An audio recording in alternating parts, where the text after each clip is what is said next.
asalaamaaleykum maa ngi ziar ñëpp di nuyu ñëpp di baalu àq ñëpp di massawu ñëpp ci la jot a xew ci réew mi ci jamono yu mujj yi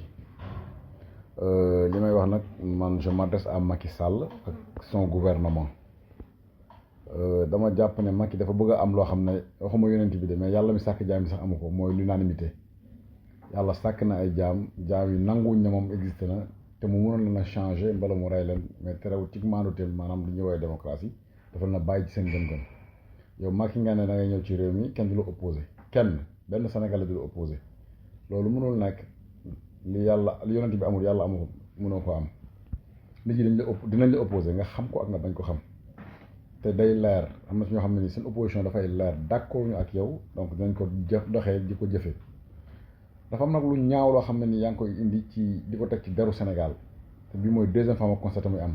def nga ko ak Assane Diouf yaa ngi koy def encore ak Ousmane Tounkara bañ ko la opposé ak bëggu nguur bu la taxee te doomu réew maanaam yoo xam ne ñu ngi bitim réew da nga leen jiiñ terroriste bu yàggee di nga tax àdduna yëpp bàyyi seen xel ci Sénégal jàpp ne réew terroriste la te fekk na dara waralu ko lu dul bañ ku la opposé jàpp ay honnête citoyen di leen jiiñ terroriste ñuy am ay jafe-jafe ca fañ nekk loolu jàpp naa ne bëgg nguur jaru ko par A ou par B moo xam nga yeggali mandat bi moo xam nga ñàkk yeggali mandat bi mais jàpp naa ne 2024 la lépp di yem li waay comme 2024 da ngay dem bul jox Sénégal image bu ñaaw li nga nekk di ko def nii bu fekkoon ne Abdoulaye Wade ba mu la jiiñee jël alalu askan wi bu bugg laa tëj ba nga dem ci Sëñ Bara ut intervention moom mu bàyyi la yow mi nga xam ne nii tey jii sénégalais yi bu jafe-jafe amee même bu la sëriñ si ooyee doo bàyyi foofu Abdoulaye Wade def la fa gën fuuf ba moom bi ko Sëñ Bara ñaanee daf laa bàyyi nga dem te pourtant alalu askan wi koo jëloon 7 milliards Taïwan nañ la jiiñ terewul bàyyi nañ la nga continuer ba tey nga ma doon président bu fekkee ne yow loolu dalu sa xel wala yow yeewoo ci loolu wala jàngoo àdduna ci loolu dama jàpp ne kon nitewuloo soo mënee jàpp Sénégal yi di leen néewal doole ñi ne ci réew mi fii di jàpp di doo di tëj ñi ne ci bitim réew nga jiiñ terroriste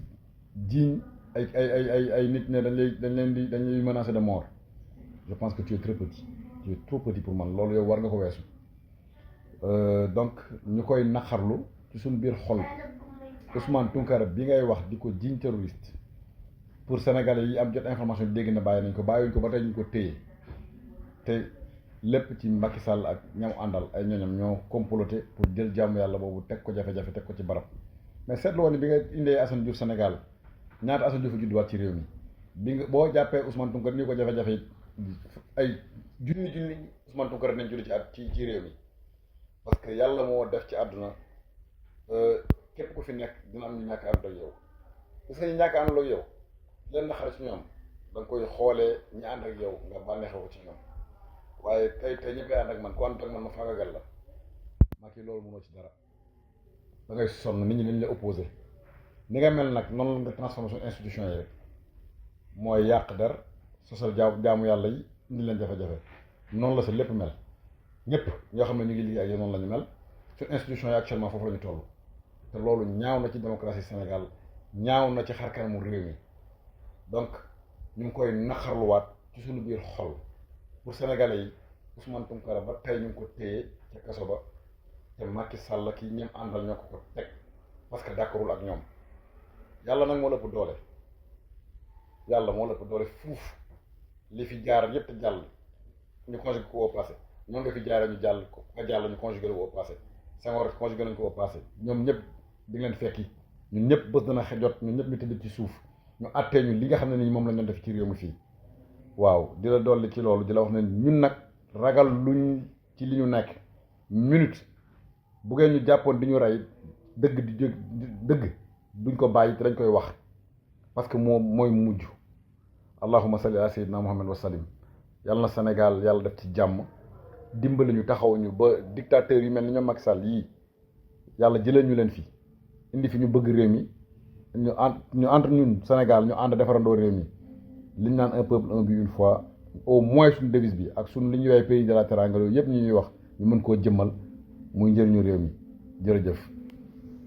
boo xam ne yow ñun ñoo ko fay suñu ay impôt yow ci sa bopp suñu ay impôt moo lay fay ngay ñëw ne yow da ngay intimider sénégalais yi vraiment da ngay yëkkati ay kaddu yoo xam ne tegginewul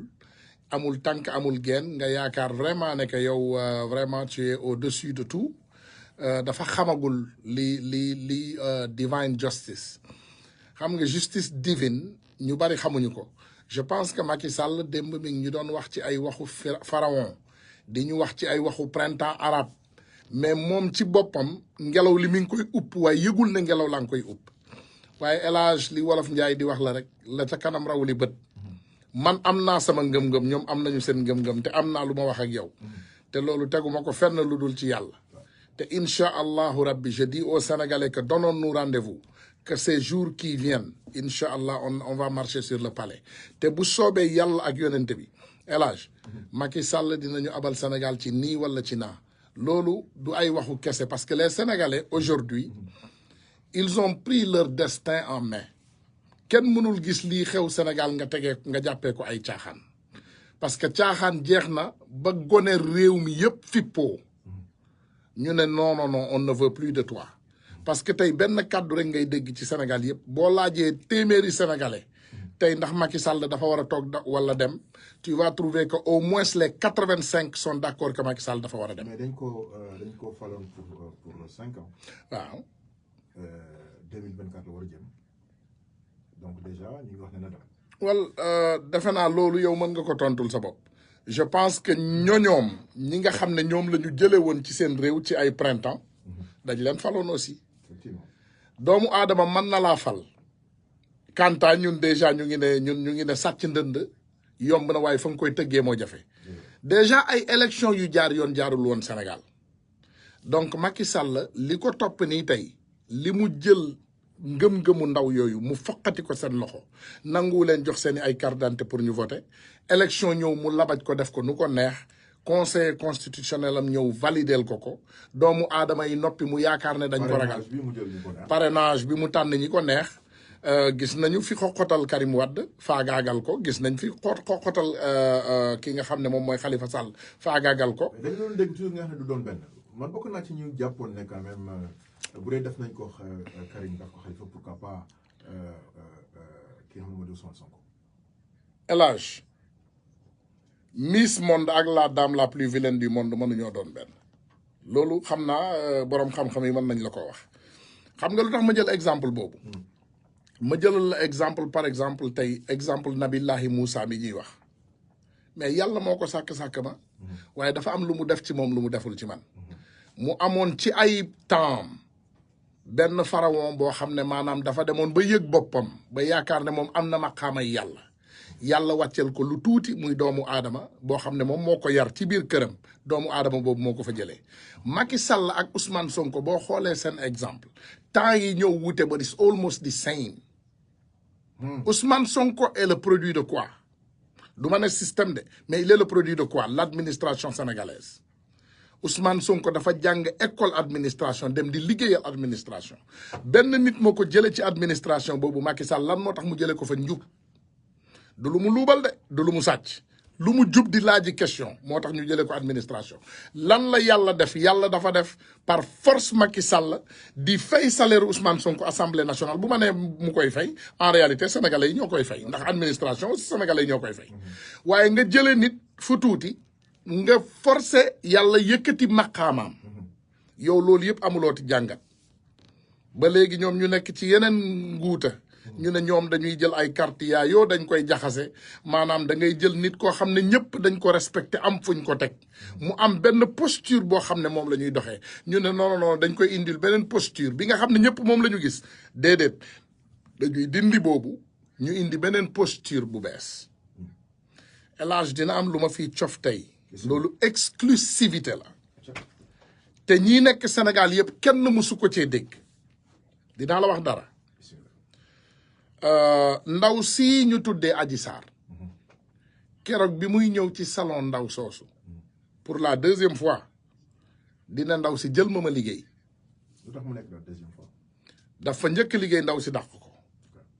parce que xale bi dafa xawoon dëgër bopp mais mu sarxuwaat ndaw si mu ne ndaw si damaa bëggaat nga jël ma mu changé xam nga ko waxtaan ak moom Sénégal masla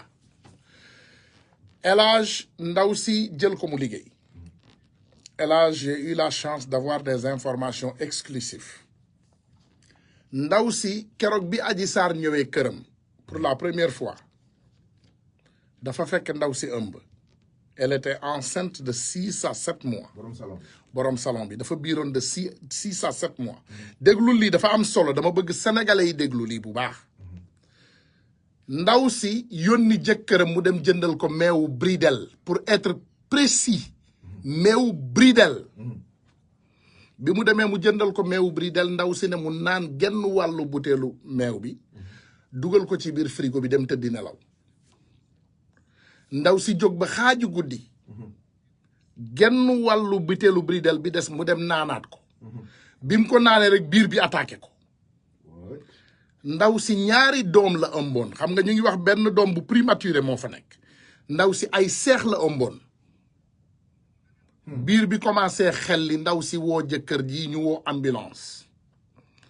ndaw si nekk ci ambulance di dem hôpital Adji Sarr di ko woo en vidéo appel di xool ndax ndaw si mi ngi ci yoon bi dem ndax mi ngi sori. waaw naan ko waaw noo def tane nga ndaw si naan ko waaw tane noo def tane nga mais jëkkëru ndaw si naan mais kii lim lay wooyee ni is suspicious ba pare mu lay woo appel vidéo. what is she doing ndekete booba njot bi ñu am ak assurance bi ñu am dafa def benn genre liquide dafa am lu mu def ci naanu ndaw si ci meew bi xaw ma poson la xaw ma luñ ci façon yéene waaye xamoon nañ ne ndaw si dina dem hôpital dès que mu naan loolu. ndaw si biir bi di xelli mu dem hôpital ñu hospitaliser ko ndaw si biir bi benn doom bi yàqu mu des benn. tu t'imagines jaral na ñii ay doomu aadama ñu faat bakkanu doomu aadama pour atteindre seen goal. it's so scary. imaginez ndaw su biir 6 à 7 mois nga mën a jël dara def ko ci naanam mu leer la ne que dina attaquer biiram. Elage, the kind of people that we are facing is scary. xam nga lii ku la ko waxoon lii musoo ko dégg fenn ci ay PV musoo ko dégg fenn ci waxtaan parce que li xew mooy ndaw si ci boppam borom salon bi biñ ko convoqué di ko questionné ba affaire yi di jolli mbir mi di jaxasoo ci la commencé realize di dellu ginnaaw nag di xalaat exactement what's going on with this young girl because the day she came here maanaam bis bi mu ñëwee sama jëkkër jëndal na ma Bridel mu fàttali ko loolu ma naan genn wàll gi dugal ko ci frigo bi ma laalaat beneen genn wàll gi rek lan moo ma dal affaire bi attaqué sama biir samay seex ma ñàkk benn doom dese benn ndaw si ci la wasin noonu doom bu prématuré boobu. Elage, je vais te dire que notre gouvernement est lâche parce que xam nga man naa ne sax entre partisan ak partisan ku nekk mën ngaa jéem a galgal sa morom ku nekk mën ngaa def sa morom yëfu saay-saay ndax politique la ñu wax mais xalaat ci bakkanu doomu aadama yi nga xam ne ñoom ñoo ci rax. cette Adji Sarr aujourd'hui elle est victime. Adji Sarr tey bu fekkee mi ngi seetaan ay télévision Sénégal lakk-lakk bi ak jafe-jafe bi nga xam ne sénégalais yi ñu ngi koy dund tey Elage elle ne dormira pas ndax man maa ngi ci réseaux sociaux yi saaga rek buñ la ko defee Elage di la attaquer personnellement rek da ngay perturber dal na la yow dal na ma man